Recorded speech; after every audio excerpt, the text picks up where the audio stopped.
Hello friends, welcome back to your own channel wealth growth. Friends, आज हम इस video के अंदर सालासार स्टॉक के बारे में बात करने वाले हैं। तो ये कंपनी स्टील सेक्टर से बिलोंग करती है। तो ये कंपनी बनाती क्या है? तो ये कंपनी स्ट्रक्चर बनाती है, स्टील से स्ट्रक्चर बनाती है। कैसे स्ट्रक्चर? तो टेलीकॉम के जो टावर होते हैं ना, ये इस टावर का स्ट्रक्चर। इसके अलावा जो पावर के जो टावर होते हैं, रिन्यूएबल एनर्जी के जो जो स्ट्रक्चर होता है, इसके साथ जो पोल होते हैं जो नेटवर्क के, उसका भी ये कंपनी स्ट्रक्चर बनाती है। इसके अलावा जो हेवी पुल होते हैं, तो उसका भी ये कंपनी स्ट्रक्चर बनाकर यहाँ पे देती है। तो ये कंपनी बेसिकली स्टील सेक्टर से और आयरन सेक्टर से बिलोंग करती है। तो देखिए, आज स्टॉक के अंदर 10% की तेजी स्टॉक के अंदर ऑलमोस्ट हमें देखने को मिल रही है। स्टॉक के अंदर बहुत अच्छा मोमेंटम पिकअप होता हुआ दिख रहा है। तो क्विकली हम इसके फंडामेंटल के साथ साथ हम टेक्निकल को भी देखेंगे। जिस तरह से हमेशा हम टेक्निकल के ऊपर ज़्यादा भरोसा रखते हैं, तो बिल्कुल उसी तरह से हम टेक्निकल के बेसिस पे स्टॉक को पिक करने की कोशिश करेंगे। तो आइए एक बार फंडामेंटल के ऊपर नज़र डालें कि इसके फंडामेंटल हमें किस तरह से देखने को मिल रहे हैं। स्टॉक की बात करें तो प्रेजेंटली स्टॉक 52 के आसपास ट्रेड कर रहा है। यहाँ पे देखिए 6% की तेजी यहाँ पे स्टॉक के हमें देखने को मिल रही है। 1 ईयर के अंदर स्टॉक ने 33% के शानदार रिटर्न दिए हैं। इसके अलावा अगर 1 मंथ की बात करें तो 1 मंथ के अंदर 25% के स्टॉक ने रिटर्न दिए हैं।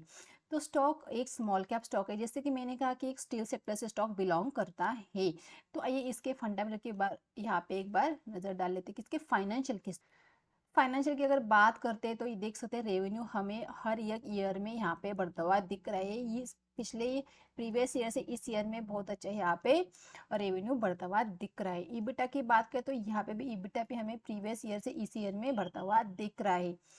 नेट इनकम की बात करें तो नेट इनकम भी हमें प्रीवियस ईयर से इस ईयर में बढ़ता हुआ दिख रहा है। कंपनी इस क्वार्टरली भी हमें अच्छा खासा ग्रोथ देखने को मिल रही है। तो क्योंकि फिलहाल स्टॉक हमें यहाँ पे बिल्कुल भी ज़्यादा रनअप नहीं किया हुआ है।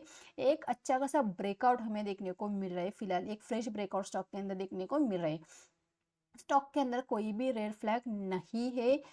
तो आइए एक बार प्रमोटर के बारे में जानकारी देते हैं। प्रमोटर की होल्डिंग हमें किस तरह से देखने को मिल प्रमोटर की होल्डिंग की बात करें तो 63% यहाँ पे प्रमोटर की होल्डिंग देखने को मिल रही है। एफआईएस की 9% की हमें स्टॉक के अंदर होल्डिंग देखने को मिल रहा है। रिटेल की 27% के स्टॉक के अंदर हमें पार्टिसिपेट देखने को मिल रहा है। तो आइए यहाँ पे चार्ट के ऊपर चलते हैं कि चार्ट फिलहाल किस तरह से देखने को मिल रहा है। यहाँ पे हमने चार्ट लगा के रखा है सलाहकार। यहाँ पे हमने 1 वीक का चार्ट लगा के रखा है। अगर 1 वीक के यहाँ पे देखेंगे, यहाँ पे एक रेंज बनाई थी। यहाँ पे अगर ट्रायंगल काइंड ऑफ पैटर्न बनाया था, यहाँ पे देख सकते हैं और स्टॉक ने यहाँ पे रुकने बाद एक ब्रेकआउट दिया है। तो एक अच्छा खासा ब्रेकआउट दिया है। इसके बाद एक इनसाइडर कैंडल का फॉर्मेशन होने के बाद एक नई कैंडल यहाँ पे शुरू हो गई है। तो ये इनसाइडर कैंडल क्या होती है? तो जैसे देखिए, ये इतनी बड़ी कैंडल बनी है, उतनी बड़ी इसके ऊपर और एक बन सकती है। मतलब तेजी कंटिन्यू हो सकती है। स्टॉक बिल्कुल भी रनअप नहीं किया है। स्टॉक ने अभी अभी मोमेंटम स्टार्ट किया है। एक फ्रेश मोमेंटम अभी अभी स्टॉक ने स्टार्ट किया है। यहाँ पे स्टॉक एक पैटर्न की अगर स्ट्रक्चर की बात करते हैं, देखते यहीं पे भी सिमिलर पैटर्न काइंड ऑफ देखिए, हाई लगा, फिर यहाँ पे नीचे आया, फिर ऊपर गया, फिर यहाँ पे एक ट्रायंगल पैटर्न का फॉर्मेशन हुआ। फिर देख सकते हैं यहाँ पे भी ब्रेकआउट हुआ, फिर सिमिलर रेंज बनाई, फिर ऊपर गया। मतलब स्टॉक का एक पैटर्न ही वही है कि रेंज बना बना के स्टॉक ऊपर की तरफ जाता हुआ दिख रहा है। तो यहाँ पे भी देखिए एक रेंज बनी, स्टॉक ने ब्रेकआउट दिया, ऊपर गया, फिर यहाँ पे रेंज बनेगी, फिर ब्रेकआउट होगा। तो इस तरह से धीरे धीरे धीरे धीरे एक सस्टेनेबल बाइंग स्टॉक के अंदर हमें फिलहाल देखने को मिल रही है।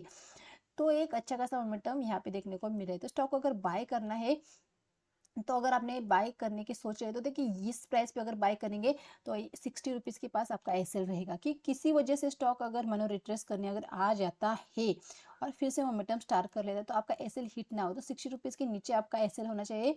60 रुपीज़ के नीचे अगर स्टॉक निकलते हैं तो हम स्टॉक को छोड़ देंगे, लेकिन जब तक 60 रुपीज़ के ऊपर है, स्टॉक हमारे लिए बेस्ट स्टॉक रहेगा।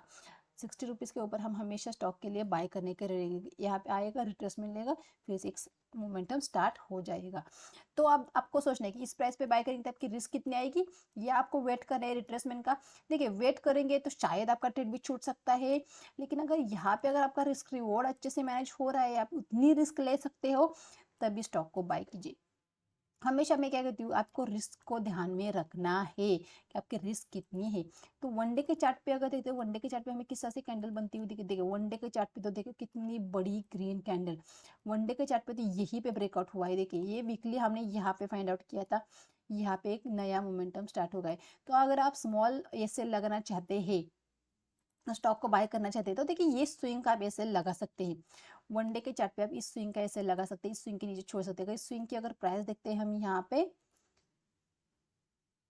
64 64 के आसपास है, मतलब 12 रुपीज़ का आपका ऐसा लगेगा। इसके मुकाबले 1:10 के आपके टारगेट रहने चाहिए। स्मॉल कैप स्टॉक के अंदर उतने टारगेट हमें डेफिनेटली यहाँ पे मिलते हैं। तो स्टॉक के ऊपर नज़र रख के यहाँ पे अगर बाय किया है, करने की सोच रहे हैं, तो डेफिनेटली स्विंग के नीचे आपका एसएल रहेगा।